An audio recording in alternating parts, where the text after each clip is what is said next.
வணக்கம் and welcome to horror rhythms. உங்கள் friend உங்களை பிரியாணி சாப்பிட்லான்னு கூட்டி போய் அவன் உங்களையே சமைச்சு பிரியாணி சாப்பிட்டுருந்தானா இப்படியெல்லாம் நடக்குமான்னு தானே கேட்குறீங்க. ஆனால் இது நடந்திருக்கு.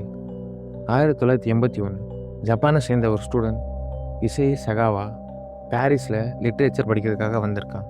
அந்த காலேஜை பொறுத்த வரைக்கும் அவன் ஒரு அமைதியான ஒரு நல்ல பையன். ஆனால் அவனோட உண்மையான முகம் அங்கேருந்து யாருக்குமே தெரியல. ஜூன் 11, 1981 இசை டச்சை சேர்ந்த அவனோட கிளாஸ்மேட் ரெனேவை நைட்டு டின்னர் கூப்பிட்ருக்கான். டின்னர் முடிச்சுட்டு அவங்க 2 பேரும் சேர்ந்து ஜெர்மன் போயம் படிக்கிறதா இருந்திருக்கு.